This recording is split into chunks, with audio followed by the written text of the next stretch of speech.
Sunday night, the left-leaning media and Antifa denying Democrats threw a Hail Mary. After 51 nights of violent Antifa riots and after President Donald Trump sent federal troops to help restore law and order, a group of mothers marched with protesters in front of the Justice Center in Portland. These MOMTIFA activists chanted, "I don't see no riot here, take off your riot gear." While the MOMTIFA presence is driving media coverage, the mothers later cleared out and the rioting resumed. Antifa rioters dismantled a heavy-duty fence and attempted to use it to barricade the federal courthouse before starting a bonfire, apparently aimed at burning down the courthouse. The evening showcased the two narratives about the deadly riots. While Democrats rightly insist that most of the protests following the horrific police killing of George Floyd were largely peaceful, they seem intent to ignore the fact that some of the protesters proceeded to engage in looting, vandalism, and arson. It only takes a few people to start a riot, and the destruction of the riots in Portland cannot be denied.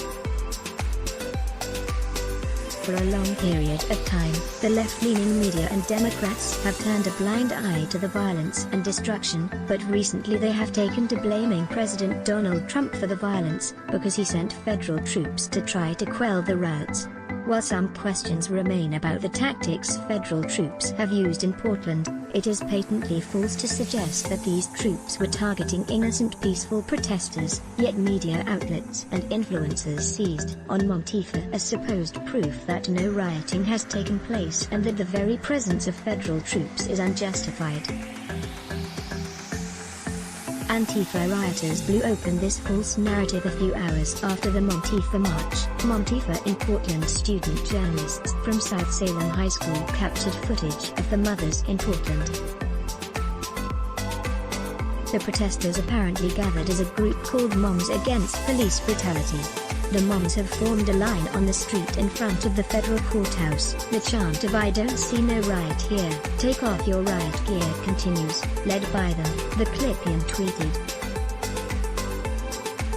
Yet the very night before, Antifa rioters had broken into the police union and set it on fire. While another group physically attacked the Justice Center, the moms have formed a line on the street in front of the federal courthouse. The chant of "I don't see no riot here, take off your riot gear" continues, led by them, #PortlandMoms. #Portland, #Portland protest, #Portland protests, #Portland Oregon, #Portland or #Oregon, #BLM protest, #pdxpic.twitter.com/ktcrew6, Clipian, @Clipian, July 20, 2020. Antifa rioters break into Portland Police Union and set it on fire as Mayor hamstrings federal troops. The mothers carried signs reading "I'm so disappointed in you, Mom, and now you've pissed off the mums. I'm so disappointed in you, Mom." #Portland protest pic.twitter.com/t7deepdvksig, pdxlawgirl, @txlaw. July 20, 2020. The protesters seemed to suggest that since mothers were in the area, federal troops were unnecessary. "Moms are here, feds stay clear," they chanted. "Feds go home. Moms are here, feds stay clear." #Portland protest pic.twitter.com/4u6k49bw, pdxlawgirl, @txlaw. July 20, 2020. Some marched with signs reading, "Quell this," and MOMTIFA, for the love of our children. The scolding and disappointment dripping off the signs here is something only moms can pull off.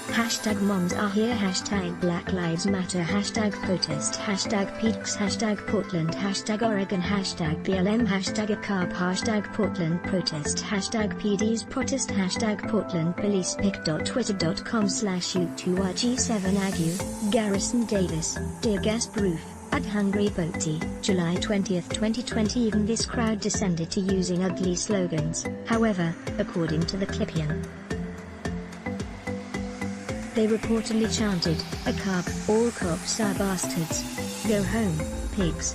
And I will not live in a fascist state." Some ralliers actually brought little piggies that squeak. if the moms really were there to restore order, they might have a point in claiming that federal troops were unnecessary. But these MOMTIFA did not tell their Antifa children that it was past their bedtimes. Instead, they themselves turned in, leaving the streets of downtown Portland to another round of violent rioting. Watch, Antifa rioters throw bricks, mortars, M80s at police as Portland descends into a war zone. Night 52 of violent riots in Portland. The Portland police have been releasing statements regarding the violent Antifa riots, but the statement for Sunday night, July 19, takes pains to insist that Portland police were not present during the riots and that they did not engage with any crowds and did not deploy any CS gas. Instead, federal troops did all the hard work.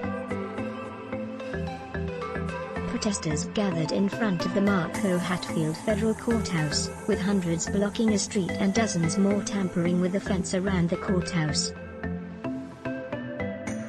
At about 9:40 p.m., people in the crowd breached the fence enough to allow access to the area fenced off, the police reported. The crowd chanted and pulled at the fence for about 90 minutes. At about 11:20 p.m., federal law enforcement came out of the courthouse for a few minutes and attempted to repair the fence, then went back inside. At about 11:43 p.m., the rioters pulled down the fence and spilled into the area in front of the courthouse. While Democrats have described the federal troops as an occupying army, the police description of the rioters suggests an angry semi-armed mob. Dozens of people with shields, helmets, gas masks, umbrellas, bats, and hockey sticks approached the doors of the courthouse. Federal law enforcement came out of the courthouse at about 11:50 p.m. and dispersed the crowd. Reminder, earlier tonight they worked very hard to tear the fencing down. pic.twitter.com/4x6x's, Shelby Talcott, at Shelby Talcott, July 20, 2020. Over the next 2 hours, rioters gathered in various parts of the area. At 1:31 a.m., a miscreant climbed onto the northwest corner of the Justice Center to tamper with a security camera. At 1:34 a.m., rioters lit a fire within the portico in front of the federal courthouse. Others gathered around the fire adding wood and other debris to make it larger. The Daily Caller's Shelby Talcott captured footage of the fire, which Antifa rioters fueled using an American flag. A small fire has started at the courthouse in Portland. An American flag is burned. pic.twitter.com/icmpghn on Shelby Talcott, at Shelby Talcott, July 20, 2020. As the police reported, rioters attempted to build up a fire. Cops just arrived as these guys were trying to build up a fire. Had to cut the feed short to run. pic.twitter.com/8me1ax9, Shelby Talcott, at Shelby Talcott, July 20, 2020. Rioters later tried to use the fence they had taken down to barricade federal troops inside the courthouse. And after the tear gas cleared, Antifa rioters returned to the Portland Federal Courthouse.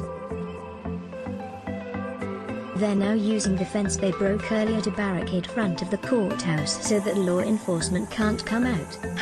#Portland Riots video by at Shelby Talcott, pic.twitter.com/erg91squex, Andy O, at Mr. Andy O, July 20, 2020 at 1:42 a.m.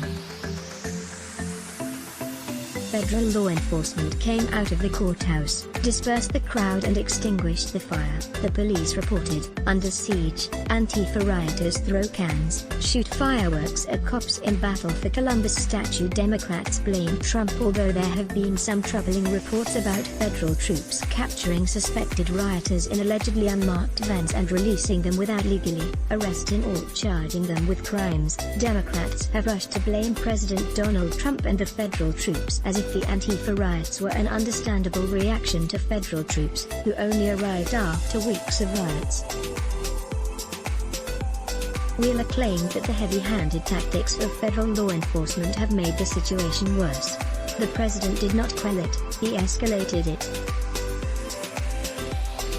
His heavy-handed tactics led to a serious injury and inflamed an already tense situation. https://t.go/v1lsold1, Mayor Ted Wheeler, at Ted Wheeler, July 14, 2020. Senator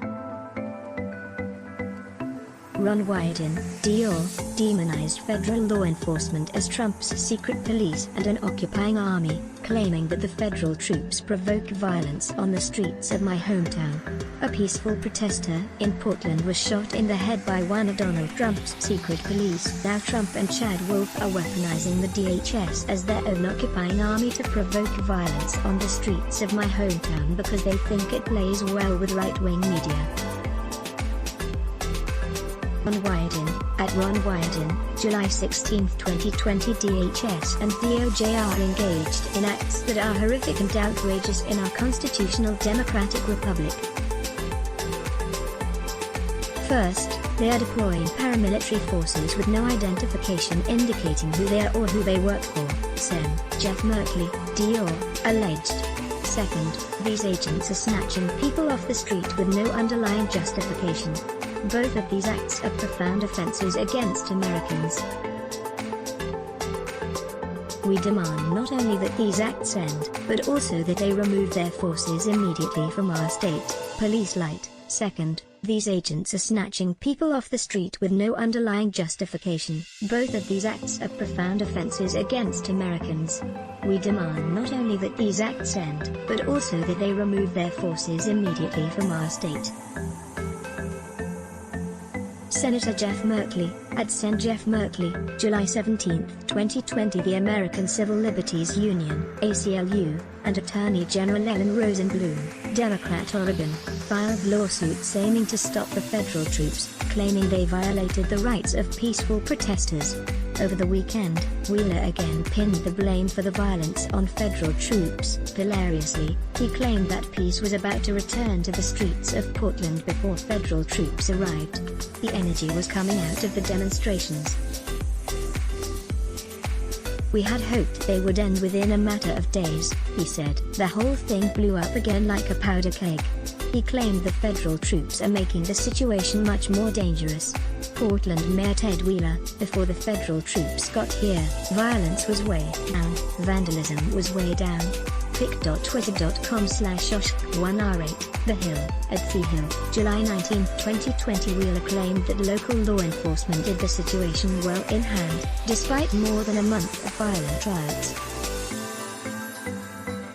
In fact, it seems likely that the autonomous zone that briefly flared up in Portland last week would have continued had President Donald Trump not pressured Wheeler to act.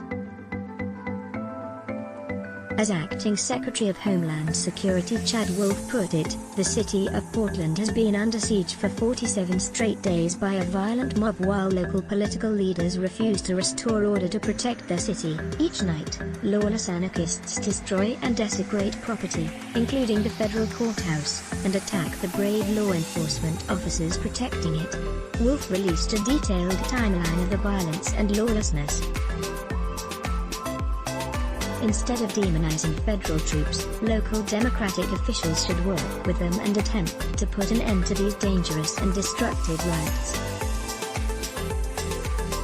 If MOMTIFA is truly going to get involved, the mothers should tell their children to stop destroying property after their bedtimes. If the mothers would instill in their children a respect for law and order, perhaps this violence would never have happened. Tyler O'Neill is the author of Making Hate Pay, The Corruption of the Southern Poverty Law Center. Follow him on Twitter at @Tyler2O'Neill. ACLU and Oregon sue to stop Trump from arresting Antifa/BLM rioters in Portland. What a change. Did Trump shame Portland's mayor into putting down the autonomous zone? Sure looks that way. Say their names. 22 people killed in the George Floyd riots. This activist's Marxist brainwashing explains why Antifa has terrorized Portland for 51 nights. Let's block ads. Show your love for him. Click the link in description. Thanks for watching.